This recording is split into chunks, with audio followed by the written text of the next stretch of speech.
हाय dear student, एग्रीनैक YouTube channel में आप लोग का एक बार फिर से स्वागत है।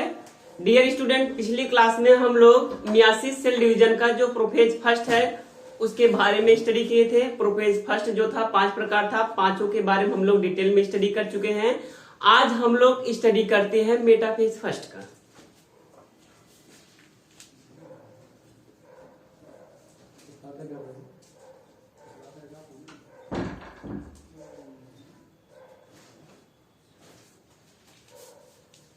मेटाफेज फर्स्ट की अगर हम लोग बात करें, इसमें क्या क्या होता है फीचर देखिए। सबसे पहला फीचर है न्यूक्लियस डिसअपियर।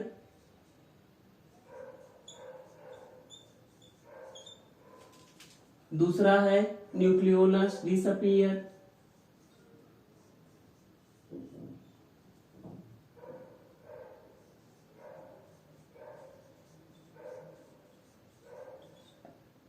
यानी कि मेटाफेज स्टेज में न्यूक्लियस जो होता है गायब हो चुका होता है, न्यूक्लियोलस जो होता है वो अभी गायब हो चुका होता है।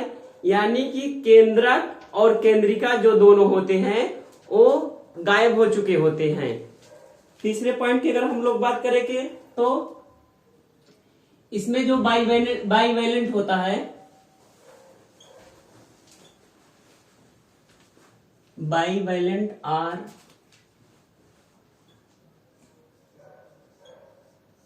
arranged in equator. यानी कि जो बाईवैलेंट होता है वह इक्वेटर पर आकर के अरेंज हो जाता है, या इक्वाटोरियल प्लेट भी हम लोग कह सकते हैं। इक्वाटोरियल प्लेट पर आकर के अरेंज हो जाता है। यह है मान लीजिए सेल। चूंकि इसके अंदर न्यूक्लियस और न्यूक्लियोलस है नहीं, इसलिए यहाँ पर स्पिंडल फाइबर का भी फॉर्मेशन हुआ होता है। तो सबसे पहले जो है यहाँ पर यह है इक्वाटोरियल प्लेट। इस इक्वाटोरियल प्लेट पर क्रोमोसोम जो होता है आकर के अरेंज हो जाता है।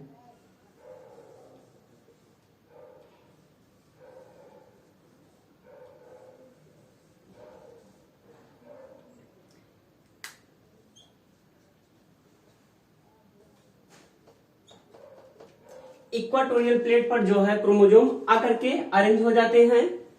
और क्या होता है, ईच बाईवैलेंट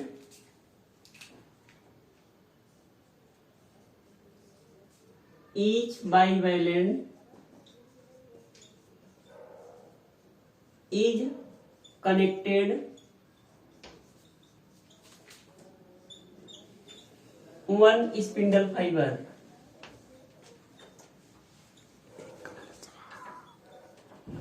यानी कि इसमें जो जितने भी बाईवैलेंट है सब बाईवैलेंट एक सिंगल स्पिंडल फाइबर से जो होते हैं या कनेक्टेड रहते हैं। देखिए हम लोग जो माइटोसिस सेल डिवीजन पढ़े थे उसमें जो है जो या स्पिंडल फाइबर है क्रोमोसोम को या सेंट्रोमियर पे दोनों साइड से कनेक्टेड था। बस इसमें जो होता है केवल एक साइड, वन साइड से कनेक्टेड होगा। यानी कि एक स्पिंडल फाइबर में केवल एक बाईवैलेंट या केवल एक क्रोमोसोम जो है कनेक्ट रहेगा। तो हम लोग कहेंगे each bivalent is connected one spindle fibre.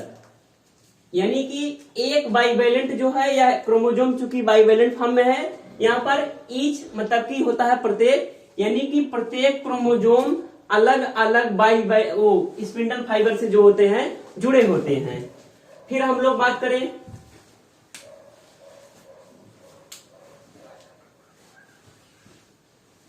जो या सेंट्रोमियर होता है या स्पिंडल फाइबर जो होता है केवल एक साइड से कनेक्टेड होता है क्रोमोसोम पर।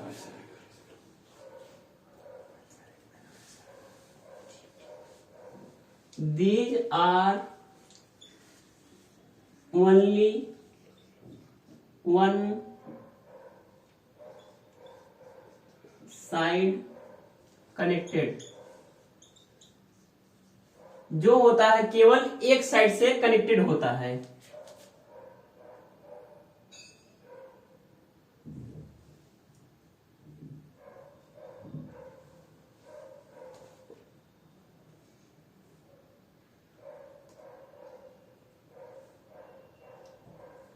और लास्ट पॉइंट है इसमें, जो कियाजमाटा होता है कंप्लीटली टर्मिनाइज रहता है।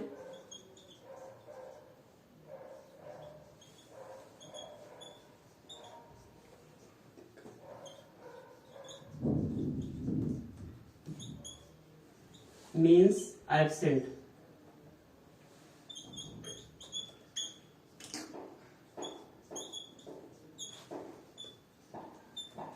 क्रॉसिंग ओवर के दौरान जो कियाजमाटा का फॉर्मेशन हुआ रहता है, इस स्टेज में वह कंप्लीटली टर्मिनाइज हो जाता है, यानी कि पूर्ण रूप से गायब हो जाता है।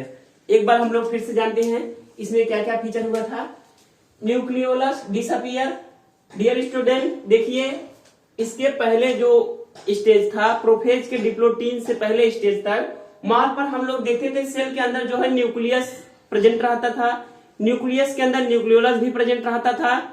बट जो मेटाफेज फर्स्ट है, इस स्टेज में जो न्यूक्लियस है या क्या होता है, डिसअपियर हो जाता है, यानी कि न्यूक्लियस जो होता है दिखाई देता नहीं दिखाई देता है।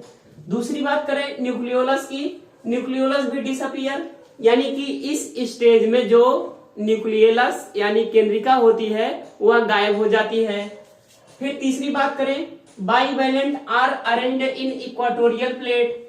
यह जो इक्वाटोरियल प्लेट है, इस पर जो है बाईवैलेंट, यानी कि इसमें क्रोमोसोम जो होते हैं बाईवैलेंट फॉर्म में है, तो यह स्पिंडल फाइबर पर के आकर के कनेक्ट हो जाता है।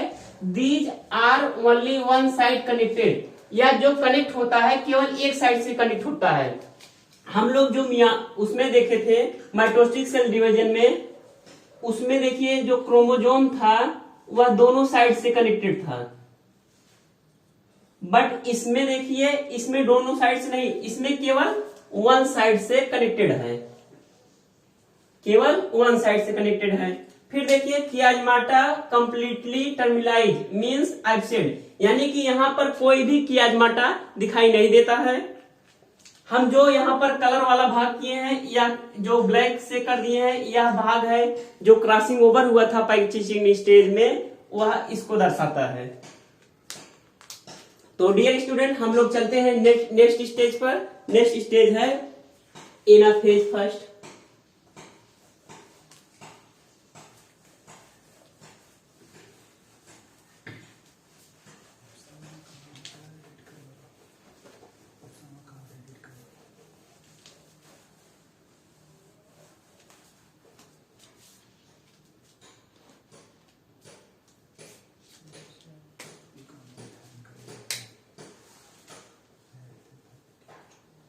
अब हम लोग चलते हैं एनाफेज फर्स्ट पर।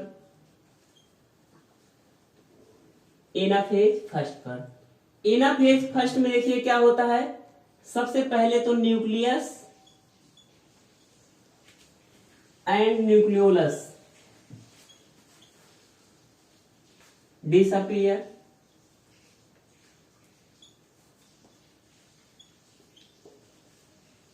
यानी कि जो केंद्रक होता है और केंद्रिका होती है, दोनों डिसअपियर रहते हैं या गायब रहते हैं। फिर इसमें क्या होता है, देखिए जो माइटोसिस सेल डिवीजन का एनाफेज स्टेज था, उसमें जब क्रोमेटिड, चूंकि ऐसे है मान लीजिए, जब क्रोमोसोम टूटता था, यहां पर जो सेंट्रोमियर था, सेंट्रोमियर भी टूट जाता था। बट इस स्टेज में सेंट्रोमियर जो है स्प्लिटिंग नहीं होता है या नहीं टूटता है, यानी कि यहां पर हम लोग लिख सकते हैं no splitting,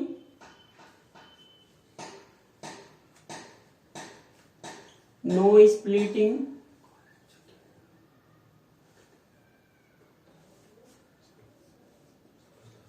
no splitting centromere.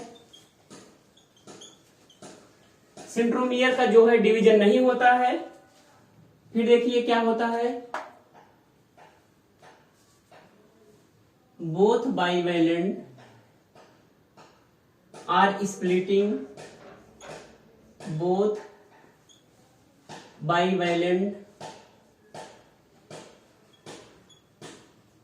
Are move their opposite pole, both bivalent are move opposite pole, यानी कि इसमें जो दोनों यह बाईवैलेंट है, यह है किस स्टेज का, यह है मेटाफेज फर्स्ट का। मेटाफेज फर्स्ट का यह थिक है। इसमें जो बाईवैलेंट होते हैं, यहां पर क्या होते हैं, ए आपस में पास पास होते हैं और किस पे होते हैं, इक्वाटोरियल प्लेट पर होते हैं। बट एनाफेज में जो दोनों बाईवैलेंट है, यहां पर स्पिंडल फाइबर जो होता है यह सिकुड़ करके इस अपोजिट पोल पर आने लगता है। तो यह जो बाईवैलेंट है यह कैसा क्या हो जाता है, बाईवैलेंट ए अपोजिट पोल पर जाने लगता है। तो वही है यहां पर both bivalent are moved opposite pole, move opposite pole. यहां पर जो है स्टार्ट, आर स्टार्ट लिख दीजिए, स्टार्ट मूव अपोजिट पोल, यानी कि इस स्टेज में ए टूट कर ए जो होते हैं अपोजिट पोल पर जाने के लिए स्टार्ट हो जाते हैं। यानी कि धीरे धीरे जो है इसमें तनाव आता है और ए इसको खींच करके, मान लीजिए देखिए यह होमोलॉगस क्रोमोसोम है या बाईवैलेंट है, बाईवैलेंट को यह खींच करके धीरे धीरे उसके अपोजिट पोल पर ले जाने का स्टार्ट करता है। बस चूंकि यहां पर स्टार्ट होता है तो इसका इमेज कैसे बनेगा, देखिए क्योंकि यहां इसमें भी न्यूक्लियस नहीं होता है।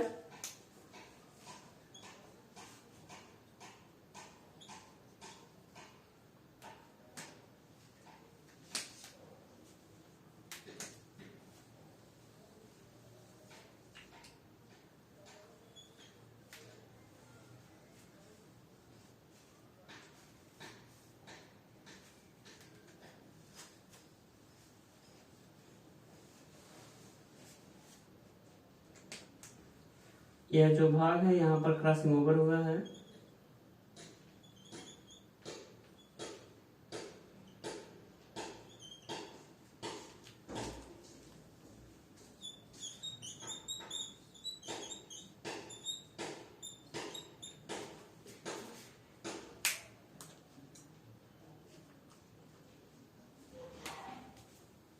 और देखिए इस स्टेज में जब यह क्रोमोसोम मूव करता है तो यहाँ पर वी शेप स्ट्रक्चर बनाता है, यानी कि जो यह स्ट्रक्चर है यह वी शेप में हो जाता है।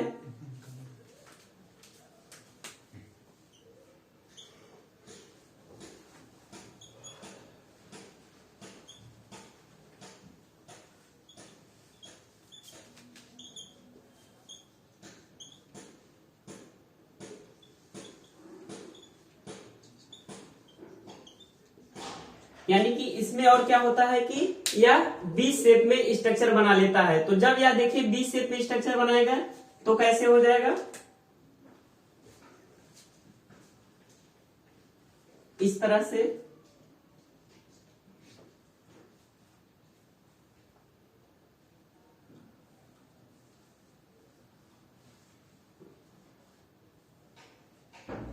यह भी बी शेप में,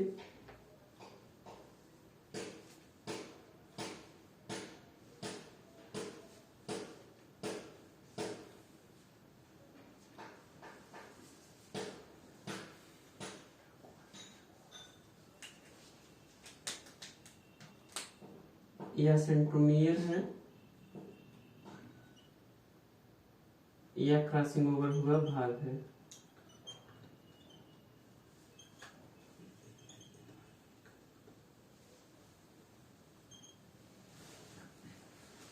देखिए जब ये अपोजिट पोल पर मूव करने लगता है, चूंकि जो यह बाइवैलेंट होता है यह होता है इलास्टिक, जब सेंट्रोमियर को ये अपने साइड टानेगा तो यहाँ पर जो है सेंट्रोमियर तो अंदर साइड आएगा, बट यह ऐसे वी शेप में यहाँ पर स्ट्रक्चर बनाएगा। तो इसमें जो होता है वी शेप का स्ट्रक्चर बनता है।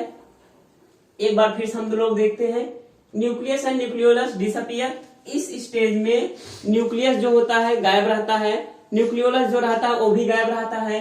फिर नो स्प्लिटिंग सेंट्रोमियर, इस स्टेज में जो है सेंट्रोमियर का टूटना नहीं होता है, यानी कि इसमें सेंट्रोमियर नहीं टूटता है। फिर both bivalent are move opposite pole, जो दोनों इसमें होते हैं बाइवैलेंट स्टार्ट करते हैं अपोजिट पोल पर जाने के लिए, यानी कि इस स्टेज में अपोजिट पोल पर जाने के लिए जो है बाइवैलेंट मूव करना स्टार्ट करते हैं और अपोजिट साइड पर मूव करने की वजह से जब इसमें टेंशन आता है या धीरे धीरे स्पिंडल फाइबर सिकुड़ना स्टार्ट करेगा, तो या अब दोनों को अलग अलग अपोजिट पोल पर मूव कराना स्टार्ट करेगा, तो यहां पर वी शेप का स्ट्रक्चर बनता है। तो डियर स्टूडेंट, हम लोग चलते हैं नेक्स्ट स्टेज पर, जो है हमारा टेलोफेज।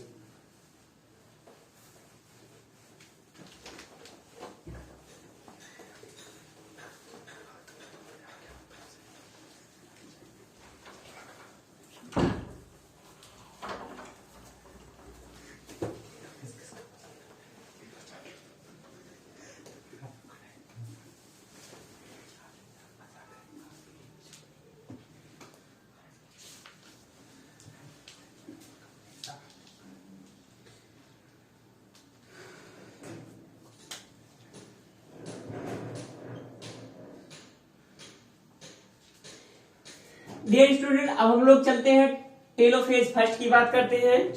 टेलोफेज फर्स्ट जो है, इसमें क्या क्या होता है, जो बाइवेलेंट था या क्रोमोजोम था वह एनाफेज स्टेज में अपोजिट साइड पर मूव करना स्टार्ट किया था। इसमें जो होता है अपोजिट साइड पर चला आता है। देखिए यह है सेल, यह सेंट्रियोल है, क्योंकि यहां पर जो था सेंट्रियोल डिसअपियर हो जाता है। फिर से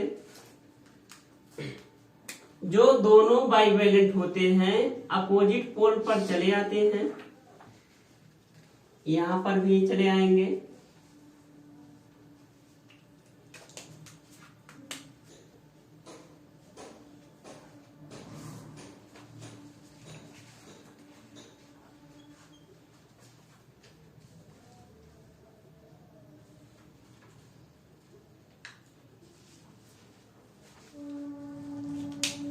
तो सबसे पहले क्या क्या क्या होता है इसमें, both bivalent are reached,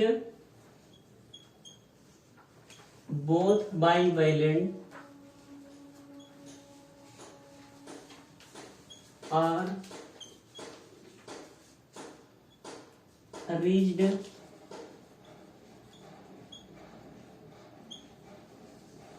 opposite पोल।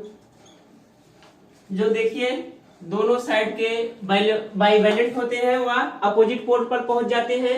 फिर क्या होता है, न्यूक्लियस रीअपियर, और क्या होता है, न्यूक्लियोलस रीअपियर। यानी कि जो वहां पर एनाफेज स्टेज में जो बाइवेलेंट अपोजिट पोल पर मूव करना स्टार्ट किए थे, इस स्टेज में आकर के अपोजिट पोल पर पहुंच चुके होते हैं। दूसरा फिर क्या होता है, न्यूक्लियस रीअपियर। यहां पर जो है न्यूक्लियस फिर से दिखाई देने लगता है, यानी कि न्यूक्लियस जो होता है फिर से बन जाता है। फिर नेक्स्ट पॉइंट क्या है, न्यूक्लियोलस रीअपियर। इसके अंदर न्यूक्लियोलस का भी फॉर्मेशन हो चुका होता है।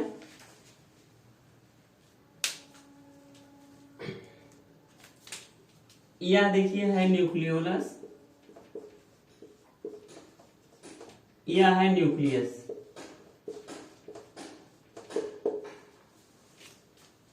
अब यहां पर फिर साइटोकाइनेसिस होगा।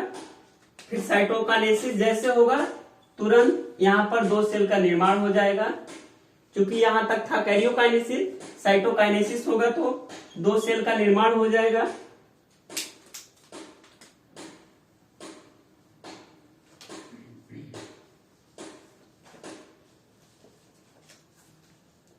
To daughter cell form.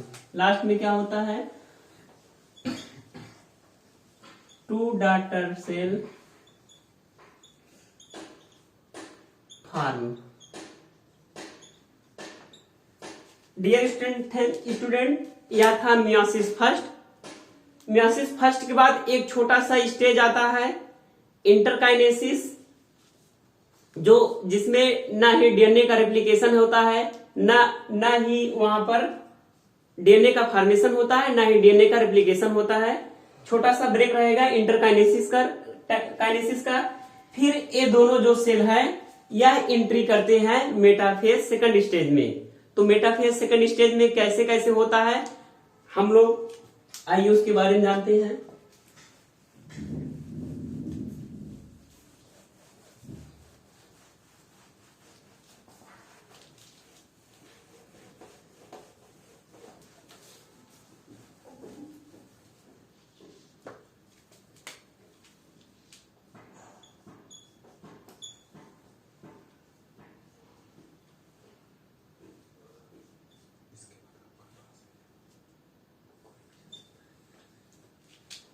देखिए जो मियासिस सेकंड होता है इसमें जितने सारे स्टेज है माइटोसिस सेल डिवीजन में, सेम वैसे इसमें मियोसिस में भी होता है।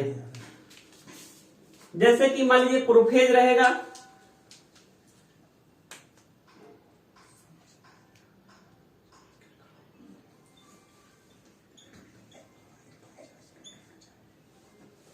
इसमें जो प्रोफेज होता है प्रोफेज सेकंड रहेगा, फिर मेटाफेज होगा, मेटाफेज सेकंड, फिर एनाफेज सेकंड, फिर लास्ट रहेगा टेलोफेज सेकंड। तो prophase second, metaphase second, anaphase second and telophase second, इसमें क्या होता है केवल कैरियोकाइनेसिस होता है।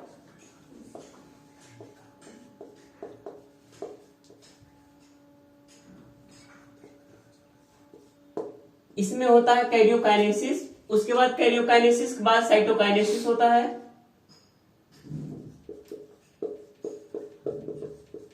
साइटोकाइनेसिस के बाद जो 2 सेल बने थे मियोसिस सेल डिवीजन में, 2 सेल से 4 सेल का निर्माण होता है।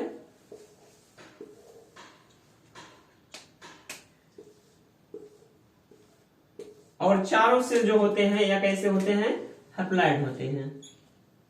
N dear student, meiosis second जो है यह एकदम जो है जो माइटोसिस सेल डिवीजन होता है उसी तरह से होता है। तो जैसे मियासिस सेल डिवीजन होगा, माइटोसिस सेल डिवीजन होता है, वैसे सेम मियासिस सेकंड होता है। तो इसके बारे में हम लोग ज्यादा डिटेल में स्टडी नहीं किए हैं, केवल यही इतना है। तो डियर स्टूडेंट, अगर वीडियो अच्छा लगा हो तो लाइक, सब्सक्राइब एवं कमेंट कीजिए।